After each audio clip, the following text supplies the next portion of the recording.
Last class में मेरे ख्याल से टी और रबर के बारे में पढ़ रहे थे हम लोग।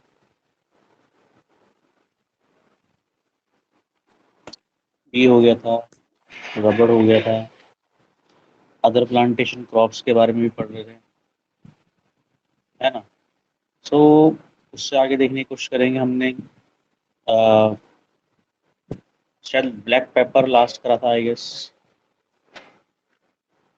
या फिर। भैया जूमिंग हो गया था भैया, जूमिंग कल्टीवेशन को कहाँ क्या बोलते हैं। हाँ, तो करा देता। चलिए फिर नेक्स्ट हिस्सा करते हैं, कुछ और चीज़ों को कवर करने की कोशिश करते हैं साथ में ना। जूमिंग कल्टीवेशन के अलावा और क्या क्या हम लोग को करना है। कुछ चीज़ें रह गई हैं उनको भी साथ के साथ कवर करने की कोशिश करेंगे आज आज में। एग्रीकल्चर जो है इंडियन इकोनॉमी के लिए इसलिए इम्पोर्टेंट है बिकॉज हमारी 55% पॉपुलेशन ही इन्वॉल्व है ऐसी चीज़ों में। ठीक है। दिक्कत ये है हमारे यहाँ अनसीजनल रेनफॉल होता है, मतलब कि उस लेवल का रेनफॉल नहीं हो पाता है कई बार जिस लेवल का होना चाहिए, जिसकी वजह से एग्रीकल्चर में बहुत अच्छा खासा इम्पैक्ट आ जाता है एकदम से। हमारी जो ओवरऑल फूड ग्रेन की कैपेसिटी है वो लगभग यहाँ कहीं एग्जिस्ट करती है। फूड ग्रेन की बात कर रहा हूँ मैं, खाद्यान्न फसलों की जो खाने में इस्तेमाल होती है, 276 मिलियन टन के आसपास है। इसमें से फूड ग्रेन प्रोडक्शन की अगर मैं बात करूँ तो लगातार ये इंक्रीज हो रहा है। तो हो सकता है लेटेस्ट डाटा में ये आपको अलग दिखे, है ना। लगातार डाटा आता है, इसमें चेंज होता रहता है। ठीक है। तो यहाँ पर अगर आप बात करें सबसे ज़्यादा फूड प्रोडक्शन में या फूड ग्रेन्स में कौन सा फूड आपका उगाया जाता है, सबसे ज़्यादा है आपका राइस, 110 मिलियन टन। ठीक है। उसके बाद आपको राइस के बाद दिखाई देगा वीट, लगभग 98 मिलियन टन। उसके बाद अगर बात करें और बाकी चीज़ों की, ठीक है, वो यहाँ पर आप एस्टिमेट नीचे लगा सकते हैं। कोर्स ग्रेन की बात हो गई या फिर पल्सेस की बात हो गई, वो उसके नीचे हैं, पर ये दोनों मेन है, राइस और वीट, है ना। सीरियल्स की बात कर रहा हूँ मैं, जिसके जस्ट बाद आएंगे वो सीरियल्स या पल्सेस होंगे।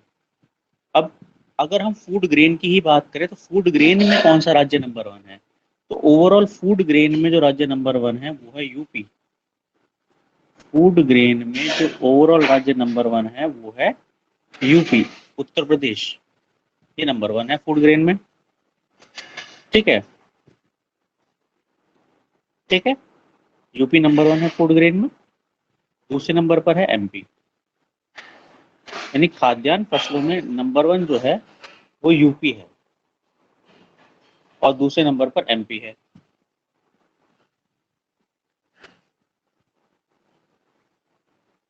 ठीक है। अब फर्टिलाइजर्स की बात करें तो ओवरऑल फर्टिलाइजर्स के मामले में अगर आप बात करोगे तो ओवरऑल फर्टिलाइजर के मामले में जो यूपी है वो नंबर वन हो जाएगा। अगर आप ओवरऑल फर्टिलाइजर्स की बात करोगे कि कौन सबसे ज़्यादा फर्टिलाइजर इस्तेमाल करता है, तो बेशक यूपी नंबर वन आएगा। लेकिन अगर आप वैसे बात करोगे कि पर हेक्टेयर के हिसाब से कौन सबसे ज़्यादा इस्तेमाल करता है, पर हेक्टेयर के हिसाब से, तो पर हेक्टेयर के हिसाब से अगर आप बात करोगे तो नंबर वन आएगा तेलंगाना। तेलंगाना सबसे ज़्यादा फर्टिलाइजर का इस्तेमाल करता है, तेलंगाना, पुडुचेरी। ठीक है।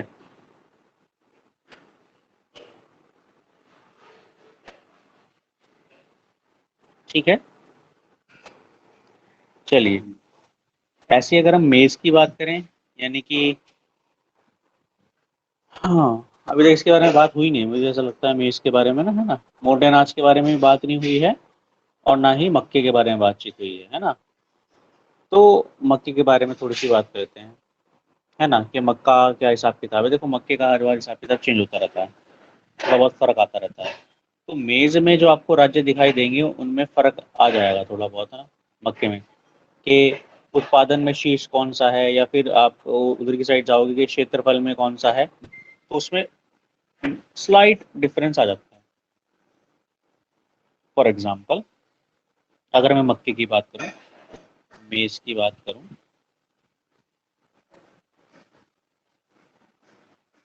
तो मक्के के लिए बेसिक क्या है, मक्के को आप क्या बोलते हो, कॉर्न, भुट्टा बोलते हैं ना अपने साइड पे, है ना। तो अलग अलग तरह की दुनिया में रंग बिरंगी प्रजातियां पाई जाती हैं, पहली बात तो मेज की, ठीक है। और मेज बिलोंग करता है अमेरिकन स्पीशीज को, किसको, अमेरिकन, ठीक है। ये अमेरिका का मूल पौधा है अगर आप बात करो, और 17वीं शताब्दी में ये ईस्ट इंडिया कंपनी के द्वारा यहाँ लाया गया था, ठीक है। अब मक्के का जो इस्तेमाल है वो बड़ा इंपॉर्टेंट है, और इसका इस्तेमाल बहुत चीज़ों में होता है। फॉर एग्जांपल स्टार्च बनाने में, या मैं कहूँ चारे में, ग्लूकोज में, इथेनॉल में, कई सारी चीज़ों में इसका इस्तेमाल होता है। स्टार्च लिख सकते हो आप, चारे के तौर पर इसका इस्तेमाल करते हो, खाद के तौर पर इसका इस्तेमाल कर सकते हो, और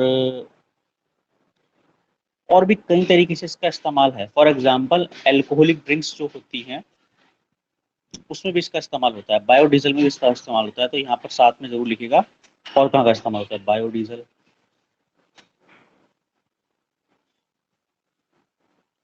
बायोडीजल हो गया, अल्कोहलिक ड्रिंक हो गई, है ना,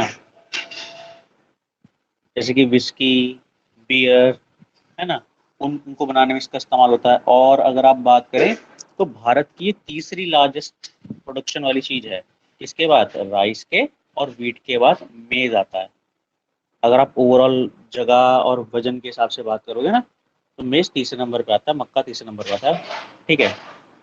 और देखो हर साल कौन को ज्यादा उगाता है कौन को कम उगाता है, ये लगातार चेंज होता रहता है, ठीक है। तो उसके लिए परेशान मत होना। कई जगह आपको दिखने के लिए मिलेगा कि हाईएस्ट जो प्रोड्यूसर है वो चेंज हो जाएगा, कहीं पर प्रोडक्शन चेंज हो जाएगा, वो दिखता रहेगा। बट फिर भी आप एक डाटा ले सकते हो, कई जगह पर मे बी आपको कुछ और दिखाई दे, बट यहाँ पर आप सबसे पहले आंसर देखिएगा, महाराष्ट्र नंबर वन है इसमें, महाराष्ट्र नंबर वन है। और जस्ट इसके बराबर में ही, महाराष्ट्र के बराबर में है कर्नाटका, महाराष्ट्र के जस्ट बराबर में कर्नाटका, ये ऊपर नीचे हो सकते हैं कभी भी, इसके जस्ट नीचे एमपी, ठीक है। ये मैं प्रोडक्शन की बात कर रहा हूँ, उत्पादन की बात कर रहा हूँ, जहाँ सबसे ज्यादा उगता है,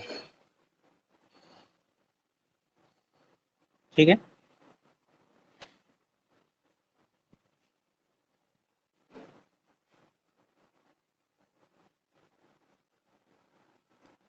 ये अपन ने बात करी है अभी तक मेज की, यानी कि भुट्टे की बात कर रहा हूँ। देखो इसको एक नाम और भी दिया गया है, वो है queen of serials, queen of serials.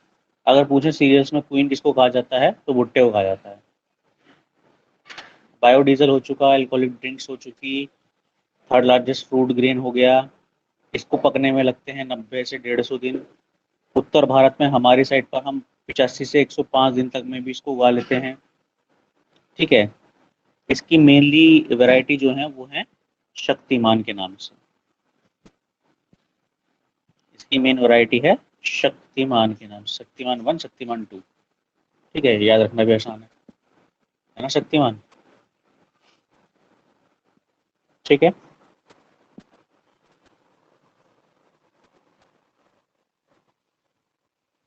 जी भैया। कितना क्लियर है। जी भैया। अब देखो तीन मोटे अनाज आते हैं, एक आता है ज्वार, मोटे अनाजों में बात करूं, ज्वार, बाजरा और रागी, ज्वार, बाजरा और रागी, ये तीन मोटे अनाज कहे जाते हैं। अब मोटे अनाजों में जब भी बात होता है तो इनकी एक अपनी अपनी खासियतें हैं। फॉर एग्जाम्पल रागी की अगर मैं बात करूं तो आप उसका कलर देखना ध्यान से, इसमें लोहे की अच्छी मात्रा होती है, ठीक है, कैल्शियम भी अच्छा खासा होता है। So they are important in their own respect. अब इसमें अगर हम मोटे अनाज में ओवरऑल बात करेंगे तो कौन सा राज्य सबसे ज़्यादा है, ओवरऑल इसमें महाराष्ट्र नंबर वन है, राजस्थान दूसरे नंबर पर है उत्पादन की दृष्टि से। ये ऊपर नीचे हो सकते हैं क्योंकि राजस्थान में सबसे ज़्यादा क्षेत्रफल पे मोटा अनाज उगाया जाता है। तो आप अभी के लिए ले सकते हो कि महाराष्ट्र और राजस्थान, इन दो का नाम आपको ज़्यादा देखने के लिए मिलेगा। ठीक है, ये ऊपर नीचे रिपोर्ट में हो सकते हैं, किसी ने किसी साल ज़्यादा उगा लिया, किसी ने किसी, क्योंकि बहुत ही नियर बाय है इनका। जो मिलियन टन में है इसका 7 मिलियन टन है और इसका 6.8 मिलियन टन था। ठीक है, तो ज़्यादा फर्क नहीं आता है। ठीक है, अब ये तो है सूखी जगह पर उगाए जाते हैं। ज्वार जो है अगर बात करें तो ये उष्णकटिबंधीय इलाकों में पाए जाने वाला आपका फसल है, जैसे कि अफ्रीका का इलाका, शुष्क इलाका। ये मूल जो फसल है ज्वार, वो अफ्रीका से आई हुई। ठीक है, कार्बोहाइड्रेट, प्रोटीन, विटामिन सब में ठीक ठाक इसमें चीज़ें पाई जाती हैं, है ना। अगर आप सिर्फ और सिर्फ ज्वार में भी बात करोगे तो ज्वार में भी महाराष्ट्र ही नंबर 1 है। अकेले ज्वार में अगर आप बात करो, केवल ज्वार में, तो मैंने टोटल मोटे अनाज का बताया हुआ है ये तो, केवल ज्वार में बात करोगे तो भी महाराष्ट्र ही नंबर 1 है। ज्वार के बाद आता है बाजरा। बाजरा भी अफ्रीका का ही मूल पौधा है अगर आप बात करो, ये भी वहीं से लाया गया है। ठीक है, और अगर बाजरा के बारे में बात करेंगे तो बाजरे में नंबर 1 राजस्थान है, लिख लेना। सिर्फ बाजरे की बात करोगे तो बाजरे में एक तरफा नंबर 1 राजस्थान है।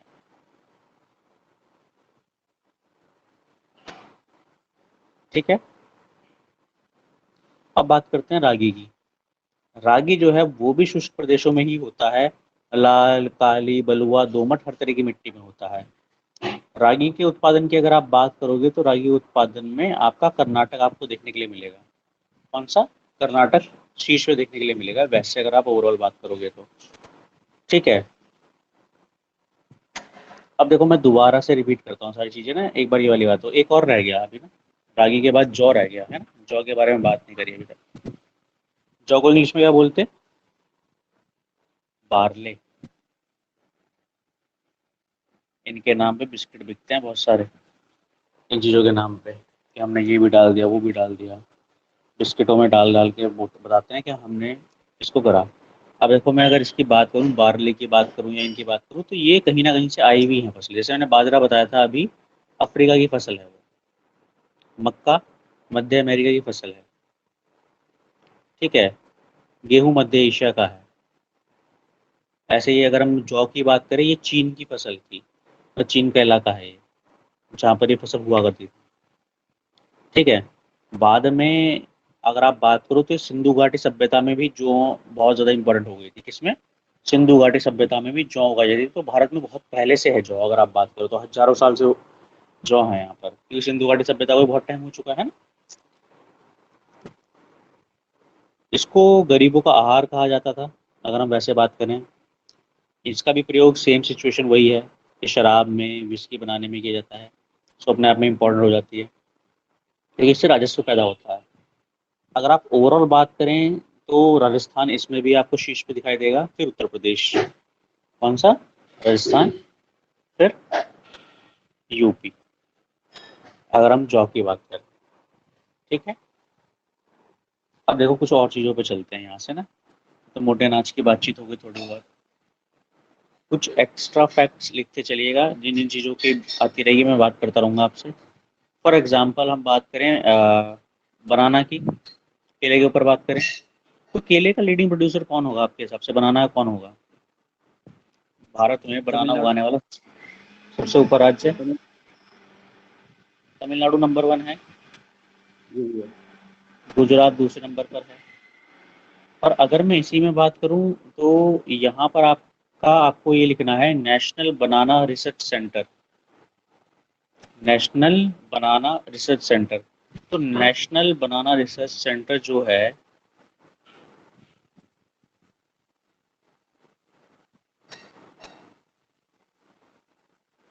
ये है आपका त्रिची में।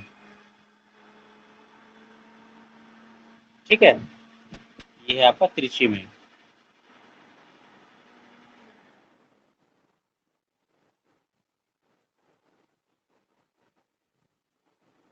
नेशनल बनाना रिसर्च सेंटर है आपका त्रिची में।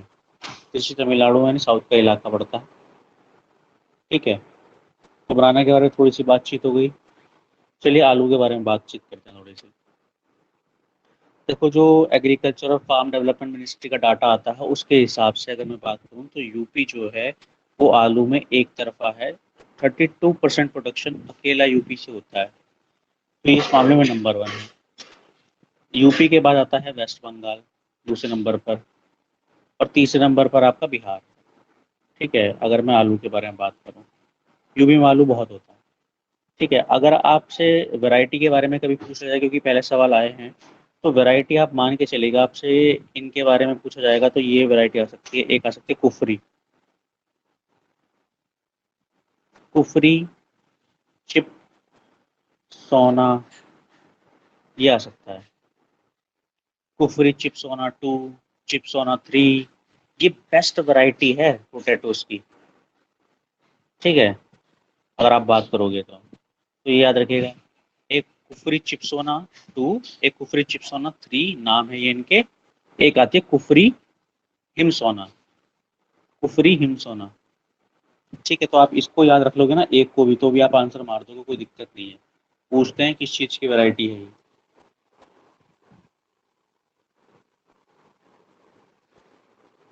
ठीक है,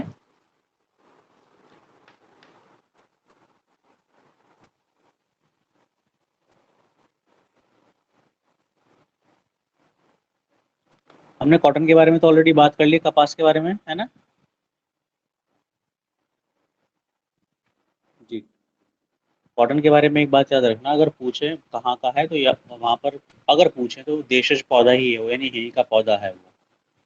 और कपास के मामले में एट प्रेजेंट जो सिचुएशन चल रही है, वो महाराष्ट्र उसमें लीड कर रहा है, गुजरात दूसरे नंबर पर है। ठीक है, अब बात करते हैं, हम लोग का जो रह गया था वो था जूट रह गया था, है ना। जूट की अगर बात करें तो जूट जो है वो उष्ण कटिबंधीय पौधा होता है। जूट को हिंदी में भी जूट और इंग्लिश में भी जूट ही बोलते हैं, तो there is no difference in it. Jute ऐसे भी जूट है, और जूट ऐसे भी जूट ही है। ठीक है, तो उष्ण कटिबंधीय पौधा है, यानी कि जो टेम्परेचर चाहिए वो कैसा है, आप समझ सकते हैं कि 24 से 35 के बीच का टेम्परेचर। और पानी अच्छा खासा चाहिए, कि कम से कम मिनिमम 125 सेंटीमीटर से लेकर 150 सेंटीमीटर वार्षिक वर्षा चाहिए इसे। ठीक है, तो यानी अच्छा खासा पानी चाहिए इसे। और इतना ज़्यादा जो पानी है, क्योंकि ये इससे आपके क्या बना जाते हैं, थैले, बोरे, रस्सियाँ, दरियाँ, कालीन, तिरपाल, जितने सामान है सारे के सारे जूट से बनते हैं। जो आपके घर में वो जो बोरी होती है इसमें अनाज भर के लिया जाता है, रेशेदार, वो सब जूट का बना हुआ होता है। बोरे, थैले, रस्सियाँ, दरियाँ, ये सब सब जूट का होता है। तो इस मामले में जो नंबर 1 है वो है पश्चिम बंगाल, यानी वेस्ट बंगाल जूट के मामले में नंबर 1 है, अगर आप बात करोगे तो। और अगर आप दुनिया में पूछो नंबर 1 कौन है, तो दुनिया में नंबर 1 भी इंडिया ही है जूट के मामले में। क्योंकि इंडिया वर्ल्ड का लगभग एट परसेंट 60% जूट पैदा करता है। ठीक है, 60% जूट भारत पैदा कर रहा है। और भारत के पास जो बात करेंगे बराबर वाला ही देश, यानी कि बांग्लादेश, वो सेकंड नंबर, पहले बांग्लादेश नंबर 1 हुआ करता था। ठीक है,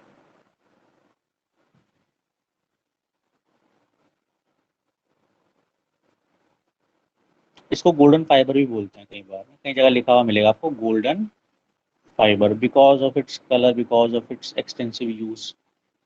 अगर आपसे पूछ लें गोल्डन फाइबर, ठीक है, तो बात किसकी हो रही होगी, जूट की बात हो रही होगी। राज्य कौन सा दिखाई देगा आपको, वेस्ट बंगाल, बिहार, ये दिखाई देंगे। ठीक है, जूट की एक वैरायटी होती है, इसका नाम है मेस्ता। बस ये लिख लेना मेस्ता, और लिखने की जरूरत नहीं, MESTA है मेस्ता।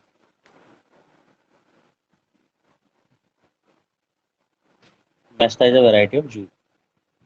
ठीक है, पश्चिम बंगाल हमने लिख लिया, शुगर केन और वो चाय कॉफी वगैरह सब हमारा हो गया था। नेक्स्ट बात करते हैं सेफ्रॉन के बारे में। ठीक है, तो सेफ्रॉन लिखिएगा। सेफ्रॉन पता है ना क्या होता है। सो सेफ्रॉन कहाँ होता है भारत में, जम्मू कश्मीर में। तो वहां पर लिखेगा जम्मू कश्मीर में सेफ्रॉन। ठीक है,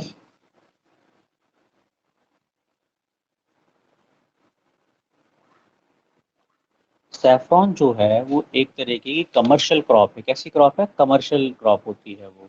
ठीक है, सेफ्रॉन का दूसरा नाम क्या होता है, सेफ्रॉन का दूसरा नाम है जाफरान।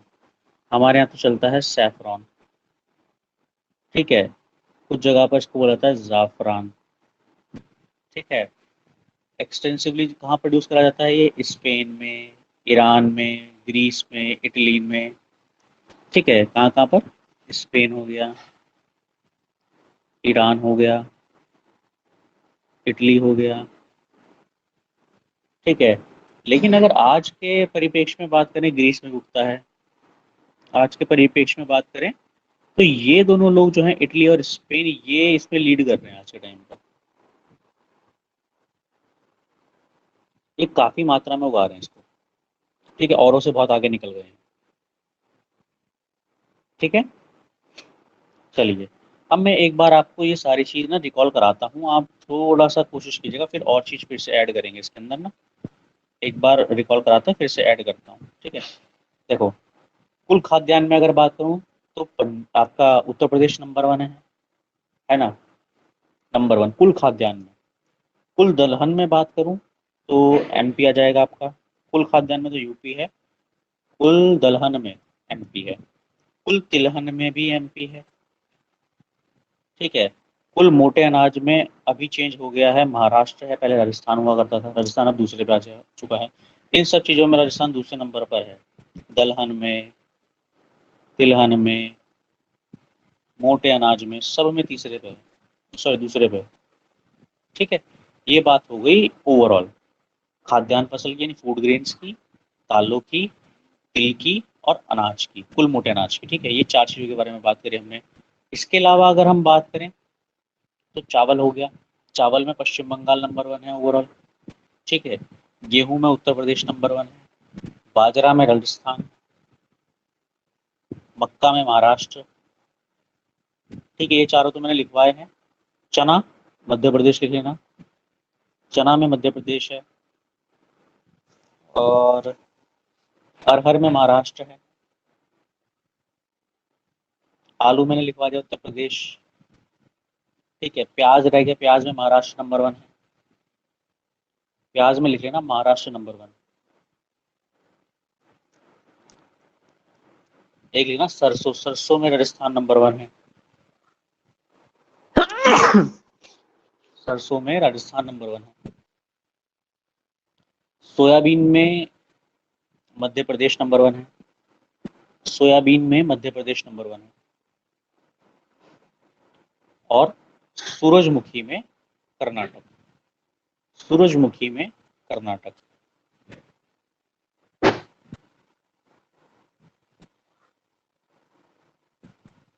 ठीक है।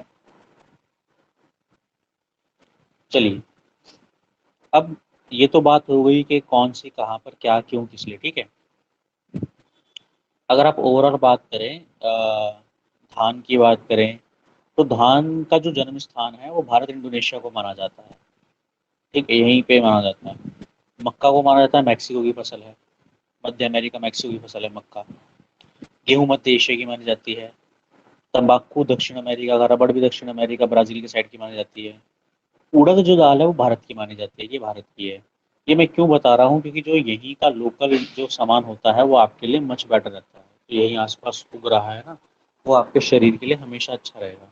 तो कोशिश ये किया कीजिए जो भी आप फूड इनटेक करें वो ऐसा करें जो लोकल हो, ठीक है। कुछ भी ऐसा मत खाएं जो बाहर का हो। देखो, आपके आसपास अनार वगैरह होता है तो आप अनार वगैरह खा सकते हो, अगर आपको हीमोग्लोबिन की दिक्कत है, ब्लड से भी कोई रिलेटेड कोई भी प्रॉब्लम है ना, तो बहुत अच्छा क्लीनिंग एजेंट है। और वैसे भी आपके जो गट होता है ना पूरा का पूरा, यानी कि इंटेस्टाइन होता है स्मॉल, उसको क्लियर करने में बहुत अच्छा होता है। जो उसके बीज का हिस्सा होता है ना, बीज होते हैं जो, वो क्लीनिंग का काम करते हैं, ठीक है। फाइब्रस होता है ना मामला वहाँ पे। तो ये सारी सारी इन्फॉर्मेशन आप अपने पास रखिए, कौन सी चीज़ कहाँ से आई है। जैसे आलू पेरू से आया था, अगर उसका मतलब जन्मदाता स्थान देखें तो आलू पेरू का है वैसे एक्चुअल में अगर हम बात करें, ठीक है। ये सब इंटरमिक्सिंग किसने कर दी, सब अंग्रेजों ने करा। वो लोग लगातार ट्रैवल करते चले गए और एक से जगह दूसरी फसल को पहुंचाते रहे। इसकी वजह से उन्होंने एक बहुत बड़ा ब्लंडर करा था, वो ऑस्ट्रेलिया ले गए थे एक फसल को, जहाँ तक मुझे याद है अभी। एक फसल वो ऑस्ट्रेलिया ले गए उगाने के लिए, बाहर की फसल थी वो, वहाँ की नेटिव नहीं थी। अब क्या हुआ, उस फसल को वहाँ पहुँचा तो दिया, लेकिन वहाँ पे एक दिक्कत थी ऑस्ट्रेलिया में फसल उगाने में। ये इलाका तो बहुत था, लेकिन वहाँ पर एक कीड़ा होता है ज़मीन में, वो कीड़ा ही फसल खा जाता है और वो उसे रोक पाना बहुत मुश्किल है। तो जो भी उगाया वो सब कीड़ा निपटा देता था, वहाँ का लोकल एक कीड़ा है। उस कीड़े को मारने के लिए वहाँ पर वो बहुत सारे चूहे वगैरह या कुछ लेके आए थे, पकड़ के कहीं से। और वहाँ पर जब वो उन्हें लेके आए तो उन्होंने कीड़े तो मारे और वो फसल पे भी उन्होंने हमला कर दिया बाद में। तो उनका बहुत मेजर ब्लंडर था, इसमें उनका बहुत पैसा खर्च हुआ था। खैर, ये तो एक कहानी हो गई अंग्रेजों की उटपटांग हरकतों की। ठीक है, वही लेके गए हैं एक जगह से दूसरी जगह, अगर आप बात करोगे तो, है ना। चलिए वापिस से बात करते हैं। देखो, अभी थोड़ी सी आम की बात करते हैं ना। देखो, हमारा नेशनल हॉर्टिकल्चर बोर्ड जो है, भारत का नेशनल हॉर्टिकल्चर बोर्ड, उसके हिसाब से जो मैंगो का मेन प्रोड्यूसिंग स्टेट है वो है यूपी। अगर आम में बात करूँ, मैंगो मैंगो में केवल बात करूँ, आम में यूपी है नंबर वन। ठीक है। और आम की बहुत सारी अलग अलग वैरायटीज होती हैं। यूपी के बाद आपको आंध्रा तेलंगाना देखने के लिए मिलेगा। ठीक है, आंध्रा हो गया, तेलंगाना हो गया। पहले ये एक साथ रहते थे तो नंबर वन रहते थे, नॉर्मली नंबर वन के आसपास। अब आम की एक प्रजाति होती है उसमें बीज ही नहीं होता अंदर। सोचो, आम जिसमें बीज ही नहीं है, सुना है कभी आम जिसमें बीज नहीं है? आई गेस नहीं सुना होगा कभी, है ना। तो आम की वो प्रजाति इसमें बीज नहीं होता, उसका नाम है सिंधु। क्या नाम है? सिंधु। ये वो आम की प्रजाति है जिसमें बीज नहीं होता। ठीक है।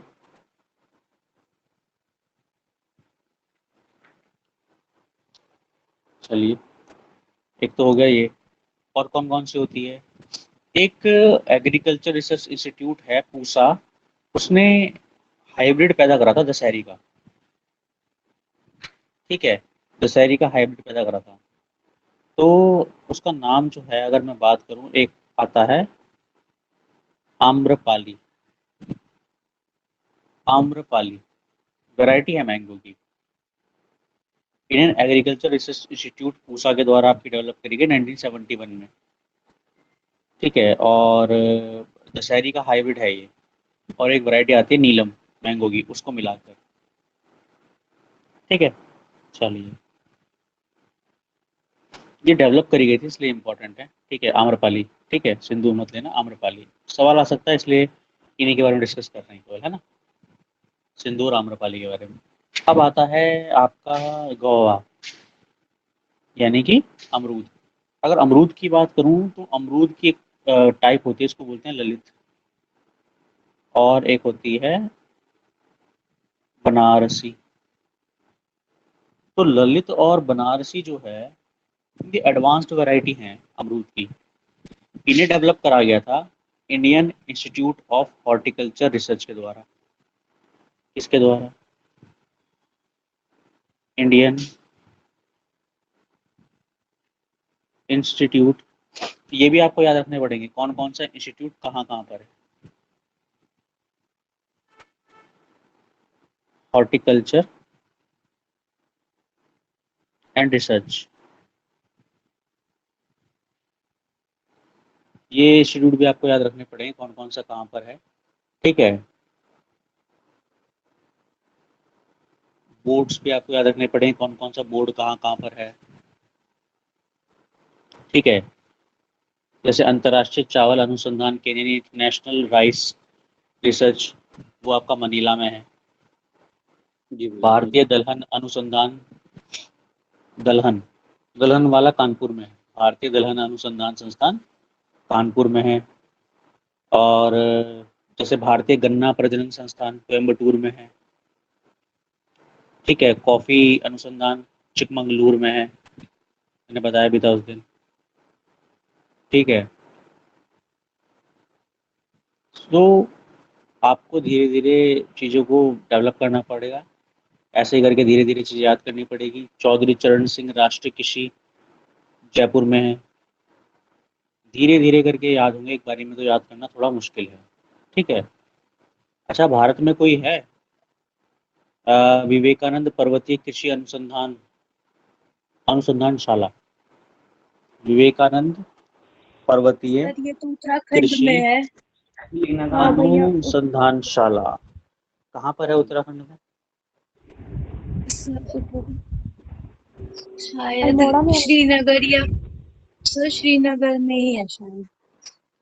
नहीं, ये सही बताया जिसने, दूसरे ने बोला अल्मोड़ा में है। हाँ अल्मोड़ा में है। अल्मोड़ा में है ये, विवेकानंद पर्वतीय कृषि अनुसंधानशाला अल्मोड़ा में है। ठीक है।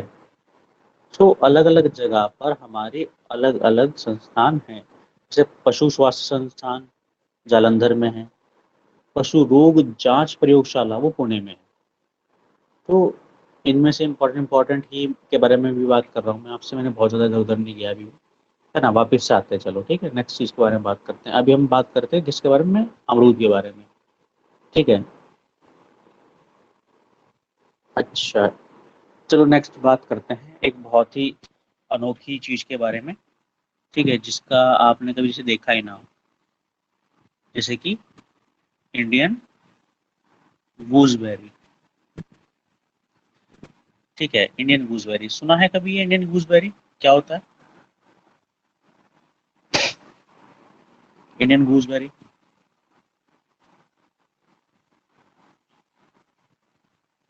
Any one of you ever heard of it? Indian gooseberry. Hindi में आप देखो ना। ये आपने शायद ही कभी देखा हो, इसका हिंदी में नाम है ये।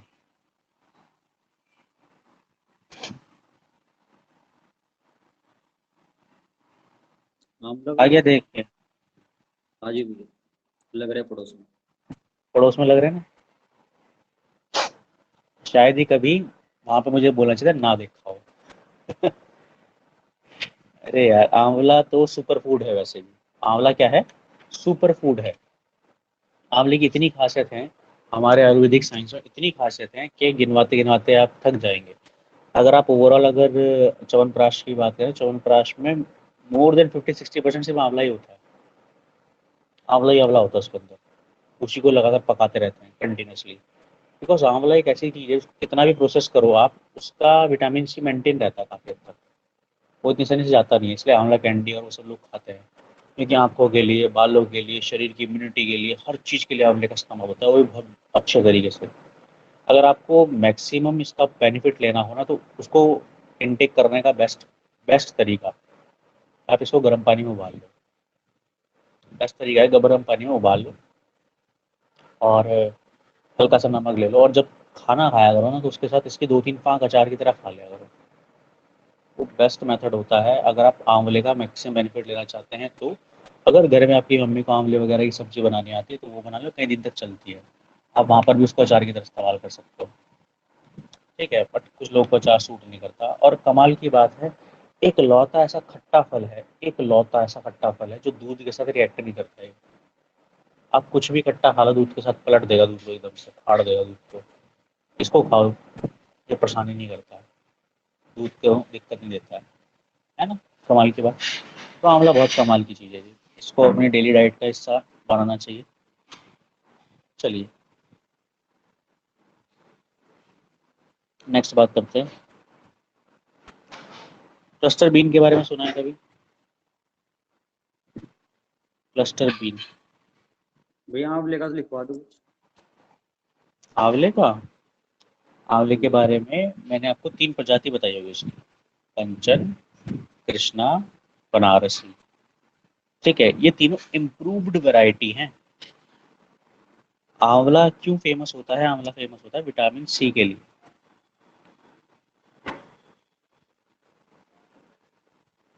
ठीक है। और इंडियन गूसबेरी की क्या खासियत है? इसकी खासियत है कि ये मेडिसिनल प्रॉपर्टीज की बहुत ज़्यादा है। और इंडिया में ये, आप ऐसे कह सकते हो कि नाक छुटने वाली चीज़ है, ठीक है। सो आप इतना याद रखिएगा, मोर देन सफिशिएंट। इसकी जो तीनों प्रजातियां हैं ये याद रख लेंगे तो काफ़ी ठीक रहेगा। ये पूछ जा सकते हैं इम्प्रूव वैरायटी कौन सी है, सीधा सवाल तो सच कोई हुआ जो उत्तर भारत में ज़्यादा होता है आंवला।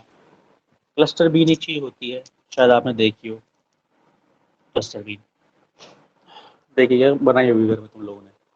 घर में बीन्स आती हैं सिंपल, तुम्हारे यहाँ पर हरी हरी सी, लंबी लंबी से हरी हरी सी बीन्स आती हैं, फली फली, देखिए ना, उसी की बात हो रही है क्लस्टर बीन की। क्लस्टर बीन जो है, इससे आपका इंडिया और पाकिस्तान में इससे ज़्यादा उगाया जाता है क्लस्टर बीन को, तो हमारे यहाँ पे हाईएस्ट रहती है ये क्लस्टर बीन, कर्नाटका की साइड, ठीक है। तो उसका ध्यान रखिएगा, ठीक है।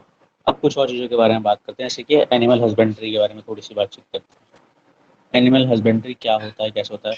कल मैं क्लास नहीं ले पाया था बिकॉज अब थोड़ी सी तबीयत ऐसी हो रही है, बट आज कोशिश करेंगे कुछ टॉपिक कवर करें, है ना। तो एनिमल हस्बेंड्री की अगर बात करें तो उसमें आता है डेयरी फिशेस। एनिमल हस्बेंड्री में क्या आता है? Dairy fishes. और कृषि अनुसंधान में अलग से कराऊंगा तुम लोग को, अभी इसमें नहीं मैं एंटर कर रहा, है ना। फिर उसके बाद आपको वो भी लिखवा दूंगा कि VT culture, PC culture, sericulture, horticulture, ठीक है, ये सब क्या होते हैं। अभी अपन ने क्या करना है, हम लोगों को पढ़ना है एनिमल हस्बेंड्री, यानी कि भारत का पशु संसाधन या ये सब, है ना। तो अगर आप बात करें पशु संसाधन की, तो ओवरऑल अगर आप पशु की कुल आबादी की बात करें ना भारत में, तो गुजरात सबसे ज्यादा हाई पे मिलेगा आपको, ठीक है। गुजरात सबसे ज्यादा हाई पे मिलेगा अगर आप ओवरऑल कैसे बात करें कि सबसे ज्यादा पशु कहाँ पर पाए जाते हैं, पशु की आबादी कहाँ पर है, ठीक है, वृद्धि कहाँ पर है, तो गुजरात आपको देखने के लिए मिलेगा। वैसे अगर आप बात करेंगे ओवरऑल में तो यूपी आपको देखने के लिए मिलेगा, ठीक है। सो दूध के मामले में आप ऑलरेडी जानते हैं कि भारत जो है वैसे भी नंबर वन है, ठीक है। सो मैं कुछ फैक्ट्स बताऊंगा आपको, आपको वो लिखने हैं, ठीक है, साथ के साथ लिखते चलिए, ठीक है। भारत का पशु संसाधन में लिखिएगा।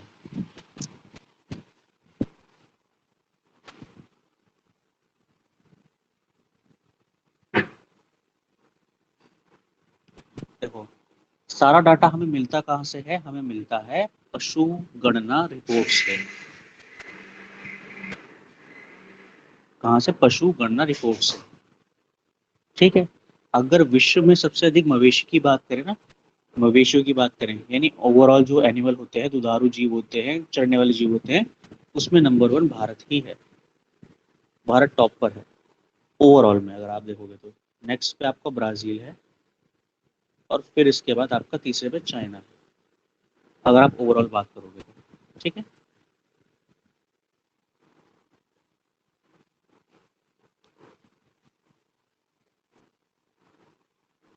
ठीक है।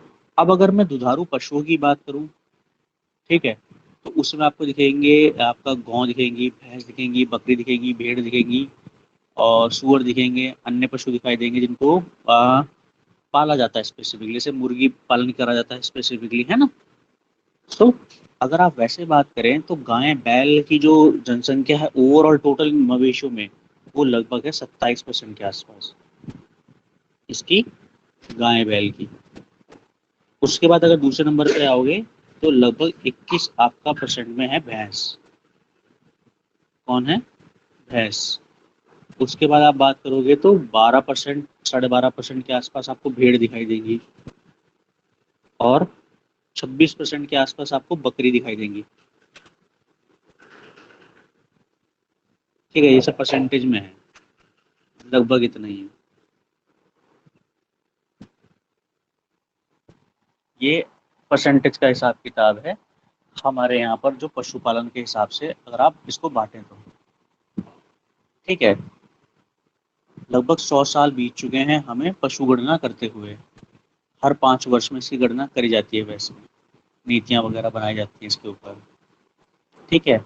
सुअर, घोड़ा, गधा, खच्चर, ऊंट, गाय, याक, कुत्ता, खरगोश, हाथी, सबको शामिल करते हैं लोग, ठीक है। सबकी गणना करने की कोशिश करते हैं। एग्जैक्ट तो उतनी हो नहीं पाती, लेकिन जितनी कर पाते हैं उतनी ये लोग करते हैं। तो उसके हिसाब से डाटा प्रोड्यूस कराया जाता है कि सबसे ज़्यादा कौन है, किस चीज़ में है, कहाँ पर है ना। चलिए, अब कुछ बातें समझते रहिएगा, मैं बताने की कोशिश करूंगा आपको। अलग अलग जगह पर अलग अलग तरह की नस्लें पाई जाती हैं गाय की। जैसे गाय बैल की अगर बात करें तो देश में जो गाय हैं उनकी आपका 40 नस्लें पाई जाती हैं भारत में, ठीक है। और अगर आप वैसे बात करें तो भारत में लगभग ये 187 मिलियन गाय हैं, गाय बैल हैं। 187 मिलियन, आप ट्रेड करो कितना बड़ा डाटा है, ठीक है। अगर आप गाय बैल की बात करोगे तो एमपी इसमें फर्स्ट पे आता है, यूपी इसमें सेकंड पर आता है। एमपी फर्स्ट पर, यूपी सेकंड पर, ठीक है।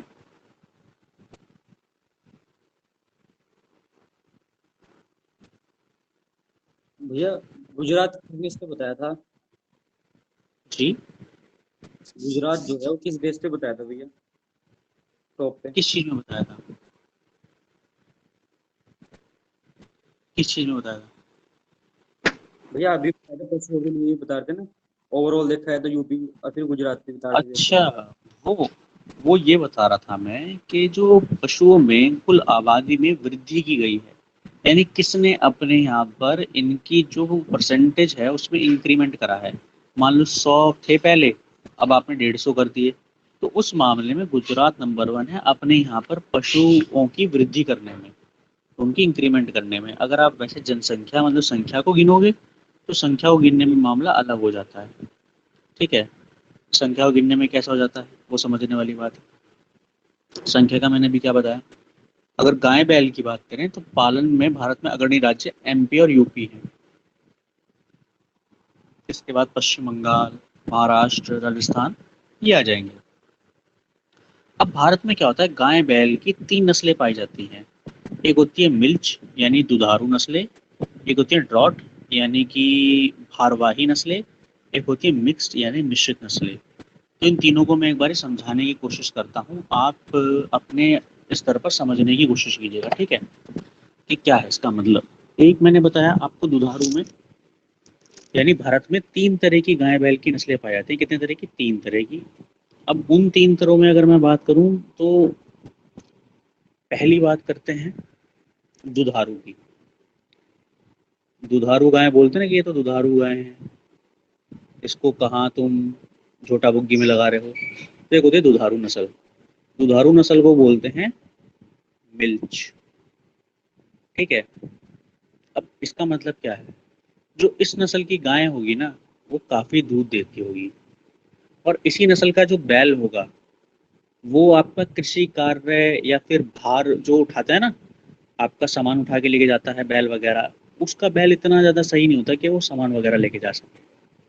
मतलब बेकार होता है इसका, एक तरीके से बैल आप समझ सकते हो ना के दाम पे बिकता है, उतना ज्यादा क्षमता नहीं होती कि चीजों को कर सके, तो वो होती है दुधारू। दूसरा होता है दुधारू के बाद सेकंड होता है आपका भारवाही।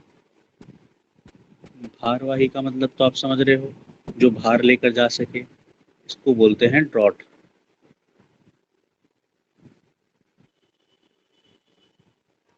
ड्रॉट, ड्रॉट का मतलब होता है ऐसी गाय की नस्ल जो कम दूध देती हो, दूध तो देगी पर कम दूध देगी, और खेती के काम में, बोझ जड़ोने के काम में वो सबसे बढ़िया है, उसको बोलते हैं भारवाही नस्ल। ऐसी होती है मिश्रित नस्ल यानी मिक्स्ड। अब मिक्स्ड का क्या सीन है, मिक्स्ड का सीन ऐसा रहता है, तीसरा है मिक्स्ड। मिक्स्ड का सीन ऐसा रहता है कि इसकी गाय भी दूध ठीक ठाक देती है और उसका बैल भी बोझा उठाने लायक होता है। ठीक है, अब देखो सबसे ज्यादा जो वैल्यू होगी वो किसकी होगी, स्वाभाविक सी बात है दुधारू की वैल्यू बहुत अच्छी खासी होती है। ठीक है, अब मैं हल्का हल्का इनका नाम आपको बताता हूँ, आप खुद से समझ जाओगे, आपने नाम सुन भी रखा हो सकता है जो लोग इन चीजों में कभी इन्वॉल्व रहे होंगे। देखो जो दुधारू होती है उसका नाम है लाल सिंधी, गिर, साहिवाल, देवनी। ठीक है, और वहीं पर अगर आप भारवाहक की बात करोगे तो सबसे फेमस है आपका कांकरेंज, जो सामान उठाने के लिए फेमस है अगर आप बात करोगे तो। ठीक है, अगर सिर्फ गाय गाय की बात करोगे, गाय में सबसे ज्यादा कहाँ पर है गाय, तो एमपी में सबसे ज्यादा है, फिर दूसरे नंबर पर यूपी में है। ठीक है, तो गाय की मैं कुछ नाम आपको बता दे रहा हूँ, आप जरूर उनको याद रखिएगा। एक है जैसे कि लाल सिंधी, ठीक है, लाल सिंधी। एक हो गई गिर, एक हो गई साहिवाल, एक हो गई देवनी। ठीक है, इतना याद रख लेना।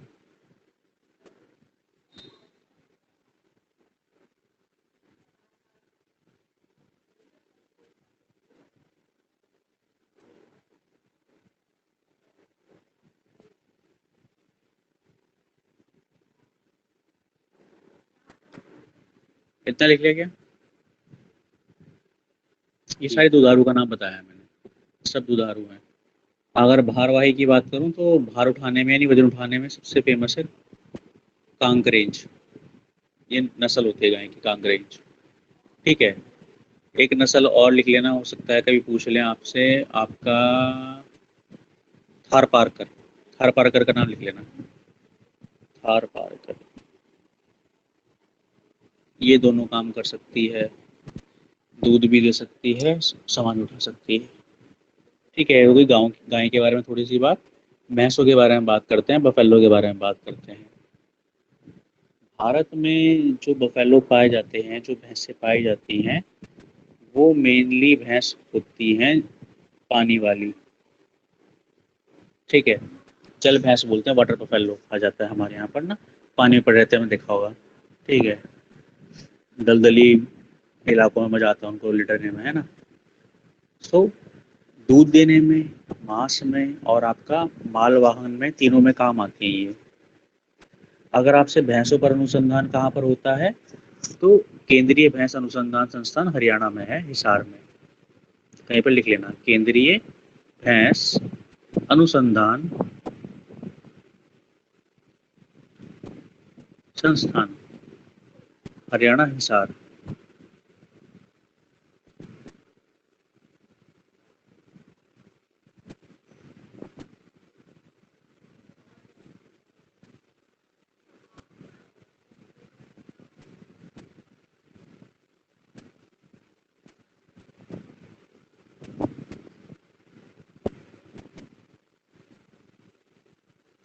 अच्छा, मैं एक चीज बताना भूल गया कि दुनिया में सबसे ज्यादा जो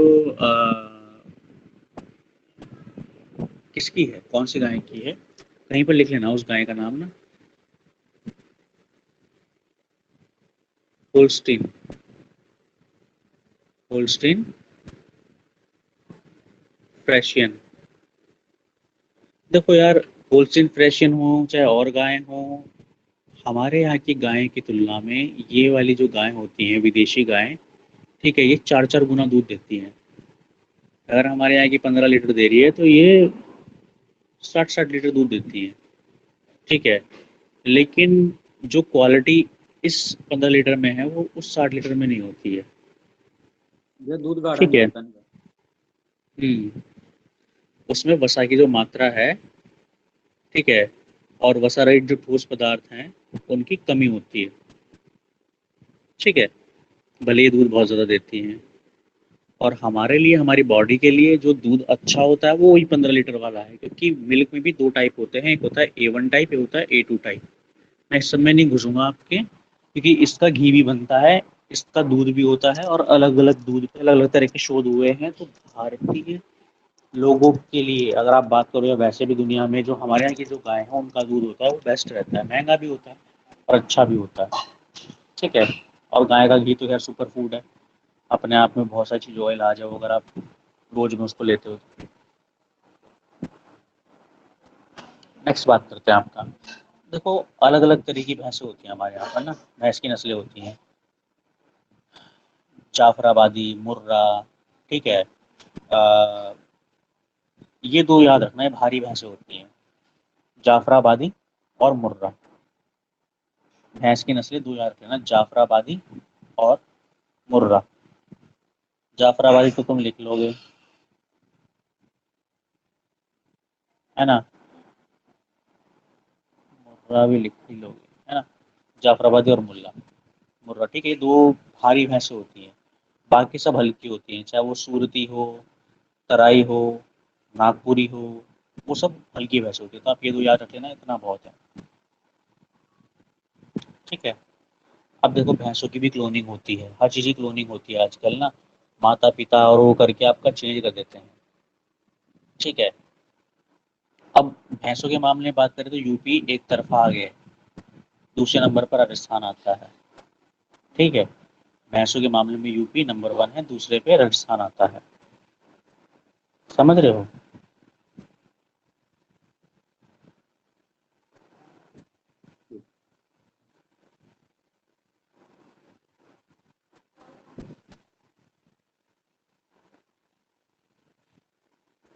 अगर आप ओवरऑल बात करोगे, तो वर्तमान में अगर आप देखोगे, तो वैसे भारत जो है, वैसे भी एक तरफा ही है भैंस के मामले में। उत्तर प्रदेश तो नंबर 1 देश में है, लेकिन आप ओवरऑल अगर दुनिया में बात करो तो जितनी संख्या हमारे यहाँ पर भैंसों की है उसके आधी से आधी भी नहीं मिलेगी आपको कहीं और, आधी से आधी भी नहीं मिलेगी। सोचो, हमारे जस्ट बाद जो भैंसों की संख्या में आता है वो पाकिस्तान है। हमारे यहाँ 110 मिलियन टन, मतलब 110 मिलियन भैंसे हैं, वहीं पाकिस्तान में 31-32 के आसपास है, और वहीं चाइना में 23 के आसपास है। सो हम कई गुना आगे हैं अगर आप सिर्फ और सिर्फ भैंसों की संख्या के बारे में बात करोगे, है ना। भैया दूध आपके घर में भैंस का ही आता होगा मोस्टली, गाय का तो बहुत ही कम आता होगा अगर आप आज की बात करोगे, ठीक है। और भैंस से जुड़ी हुई क्या चीज़ है, श्वेत क्रांति, दूध की जो क्रांति आई थी, ठीक है। दूध की अगर आप बात करो तो शुरुआत में इस लेवल पर हमारे यहाँ पर दूध नहीं होता था जब तक आपका ऑपरेशन फ्लड नहीं आया था। क्या नहीं आया था, ऑपरेशन फ्लड, हिंदी में भी ऑपरेशन फ्लड ही है ये। गुजरात का खेड़ा जिला था जहाँ पर आनंद सहकारी समिति का विकास किया गया था। आनंद सहकारी समिति, आप अमूल के नाम से जानते हो शायद उसे, ठीक है। ऑपरेशन फ्लड जो है वो आपका दूध विकास कार्यक्रम था एक तरीके से। लाल बहादुर शास्त्री के टाइम पर ये चीज़ को थोड़ा सा एग्रावेट करा गया था, यानी बढ़ाया गया था, और बाद में धीरे धीरे और चढ़ता चला गया। प्रोग्रामिंग वहीं से शुरू हुई थी, नेशनल मिल्क ग्रिड बनाया गया, फिर ऑपरेशन फ्लड आपका 10 साल 5 साल 5 साल की अवधि के हिसाब से चला पूरे देश में, ठीक है। उसके तहत दूध का जो उत्पादन है वो लगातार इंक्रीज करा गया, ठीक है। और ऐसे ही करते करते आज ऑपरेशन फ्लड के कारण भारत जो है वो नंबर 1 हो गया है ओवरऑल मिल्क की अगर हम बात करें, इंक्रीमेंट करते करते। क्योंकि दूध के उत्पादन में अगर हम बात करें तो आपका 337 मिलियन टन दूध पैदा करते हैं हम लोग, ठीक है। तो ये चीज़ आप समझ लेना। एक इसमें लिख लेना, राष्ट्रीय डेयरी अनुसंधान संस्थान, NDRI, national dairy research institute, राष्ट्रीय डेयरी अनुसंधान संस्थान करनाल,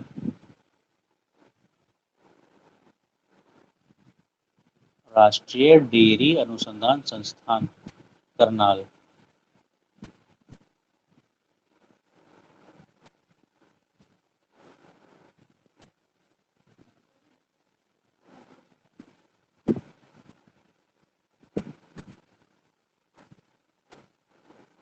ठीक है,